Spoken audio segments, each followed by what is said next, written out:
ಮತದಾನದ ಹಕ್ಕು ಚಲಾಯಿಸುವ ವಯಸ್ಸು 21ರಿಂದ 18 ವರ್ಷಕ್ಕೆ ಯಾವ ತಿದ್ದುಪಡಿ ಮುಖಾಂತರ ಇಳಿಸಲಾಯಿತು ಅಂತ ಪ್ರಶ್ನೆ ಇದೆ. ಆಪ್ಷನ್ಸ್ 42ನೇ ತಿದ್ದುಪಡಿ, 44ನೇ ತಿದ್ದುಪಡಿ, 61ನೇ ತಿದ್ದುಪಡಿ ಹಾಗೆ 72ನೇ ತಿದ್ದುಪಡಿ ಅಂತ ಆಪ್ಷನ್ಸ್ ಇದಾವೆ. ಸೊ ಈ ಪ್ರಶ್ನೆಯಲ್ಲಿ ಎಲಿಮಿನೇಷನ್ ಮೆಥಡ್ ಯಾವ ರೀತಿ ಬಳಸಬಹುದು ಅಂತ ಈ ವಿಡಿಯೋದಲ್ಲಿ ತಿಳಿಸ್ತಾ ಇದ್ದೀನಿ. ಸೊ ವಿಡಿಯೋನ ಮಿಸ್ ಮಾಡಬೇಡಿ, ಸೇವ್ ಮಾಡಿಟ್ಕೊಳ್ಳಿ. ನಿಮಗೆ ಈ ಪ್ರಶ್ನೆಗೆ ಉತ್ತರ ಗೊತ್ತಿಲ್ಲ ಅಂದ್ರೆ ಗಾಬರಿ ಆಗಬೇಡಿ, ಎಲಿಮಿನೇಷನ್ ಮೆಥಡ್ ಅನ್ನ ಯೂಸ್ ಮಾಡಬಹುದು. ಮೊದಲು ನೀವು ಎಲಿಮಿನೇಷನ್ ಮೆಥಡ್ ಯೂಸ್ ಮಾಡಬೇಕಾದ್ರೆ ನಿಮ್ಮ ಬೇಸಿಕ್ಸ್ ಸ್ಟ್ರಾಂಗ್ ಇರಲೇಬೇಕು.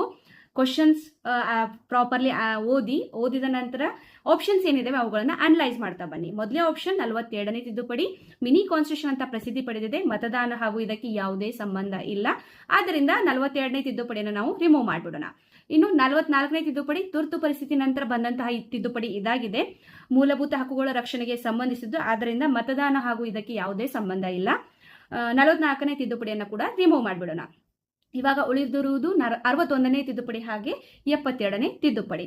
ಇನ್ನು 72ನೇ ತಿದ್ದುಪಡಿ ನೋಡುವುದಾದ್ರೆ ಇದು ಲಾಂಗ್ ಗ್ಯಾಪ್ ಮೇಲೆ ಬಂದಂತಹ ಒಂದು ತಿದ್ದುಪಡಿ. ಇನ್ನು ಅದನ್ನ ಲಾಜಿಕ್ ಬಳಸಿ ಅದನ್ನ ಕೂಡ ನಾವು ರಿಮೂವ್ ಮಾಡಿಬಿಡೋಣ. ಇನ್ನು 61ನೇ ತಿದ್ದುಪಡಿ ಅಂದಾಜು 1980ರ ದಶಕದಲ್ಲಿ ಬಂದಂತಹ ಒಂದು ತಿದ್ದುಪಡಿ ಆಗಿರ್ಬೋದು ಅಂತ ಅಸಂಪ್ಷನ್ ಮಾಡಿ ಈ ಆಪ್ಷನ್ ಅನ್ನ ನಾವು ಕ್ಲಿಕ್ ಮಾಡಬಹುದು, ಅಂದ್ರೆ ಕರೆಕ್ಟ್ ಮಾಡಬಹುದು. ಸರಿಯಾದ ಉತ್ತರ ಅಂದ್ರೆ 61ನೇ ತಿದ್ದುಪಡಿ. ಭಾರತದಲ್ಲಿ ಮೊದಲಿಗೆ ಮತದಾನದ ವಯಸ್ಸು 21 ವರ್ಷ ಆಗಿತ್ತು. ದೇಶದ ಯುವ ಜನತೆಗೆ ರಾಜಕೀಯ ಪ್ರಕ್ರಿಯೆಯಲ್ಲಿ ಪಾಲ್ಗೊಳ್ಳಲು ಹೆಚ್ಚಿನ ಅವಕಾಶ ನೀಡಬೇಕು ಮತ್ತು ಅವರ ಭಾವನೆಗಳಿಗೆ ಧ್ವನಿ ಸಿಗಬೇಕು ಎಂಬ ಉದ್ದೇಶದಿಂದ ವಯಸ್ಸಿನ ಮಿತಿಯನ್ನ ಕಡಿಮೆ ಮಾಡಲು ನಿರ್ಧರಿಸಲಾಯಿತು.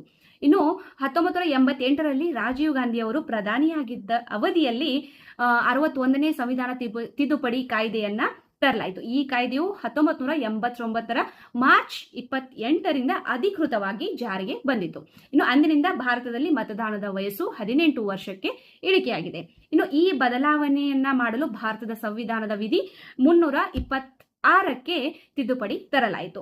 ಈ ರೀತಿಯ ತಿದ್ದುಪಡಿಗಳು ಇಂಪಾರ್ಟೆಂಟ್ ಅಮೆಂಡ್ಮೆಂಟ್ಸ್ ಏನಿರ್ತವೆ, 42ನೇ ತಿದ್ದುಪಡಿ ಆಗಿರ್ಬೋದು, 44ನೇ ತಿದ್ದುಪಡಿ, 52ನೇ ತಿದ್ದುಪಡಿ, 73ನೇ ತಿದ್ದುಪಡಿ, 74ನೇ ತಿದ್ದುಪಡಿ, ಈ ರೀತಿ ಇಂಪಾರ್ಟೆಂಟ್ ತಿದ್ದುಪಡಿಗಳನ್ನ ನೀವು ಒಂದು ಬುಕ್ ನಲ್ಲಿ ಬರೆದಿಟ್ರು ತುಂಬಾನೇ ಪ್ರಯೋಜನ ಆಗುತ್ತೆ. ಬಿಕಾಸ್ ಫೌಂಡೇಶನ್ ಅಂದ್ರೆ ಬೇಸಿಕ್ಸ್ ಕ್ಲಿಯರ್ ಇಲ್ಲ ಅಂದ್ರೆ ನಿಮಗೆ ಎಲಿಮಿನೇಷನ್ ಮೆಥಡ್ ಕೂಡ ಟಫ್ ಆಗುತ್ತೆ. ಸೊ ಆದ ಕಾರಣ ಬೇಸಿಕ್ಸ್ ಆದಷ್ಟು ಸ್ಟ್ರಾಂಗ್ ಇದ್ರೆ ಒಳ್ಳೆಯದು. ಎಲ್ಲ ಉತ್ತರಗಳು ಗೊತ್ತಿರಬೇಕಂತ ಏನಿಲ್ಲ. ಸೊ 2 ತಪ್ಪು ಉತ್ತರಗಳನ್ನ ಗುರುತಿಸಿದ್ರೆ ಸಾಕು. ನಿಮ್ಮ ಬೇಸಿಕ್ಸ್ ಎಷ್ಟು ಕ್ಲಿಯರ್ ಇರುತ್ತೆ ಅಷ್ಟು ಈಸಿಯಾಗಿ ನೀವು ಎಲಿಮಿನೇಷನ್ ಮೆಥಡ್ ಅನ್ನ ಯೂಸ್ ಮಾಡಬಹುದು. UPSC ಎಕ್ಸಾಮ್ ಆಗಿರ್ಬೋದು, KPSC ಎಕ್ಸಾಮ್ ಆಗಿರ್ಬೋದು, ಎಲಿಮಿನೇಷನ್ ಮೆಥಡ್ ಕೂಡ ಇಂಪಾರ್ಟೆಂಟ್ ರೋಲ್ ಅನ್ನ ಪ್ಲೇ ಮಾಡುತ್ತೆ. ಯಾವಾಗ ನಿಮ್ಮ ಫೌಂಡೇಶನ್ ಅಂದ್ರೆ ನಿಮ್ಮ ಬೇಸಿಕ್ಸ್ ಕ್ಲಿಯರ್ ಇದ್ದಾಗ ಮಾತ್ರ. ಧನ್ಯವಾದಗಳು.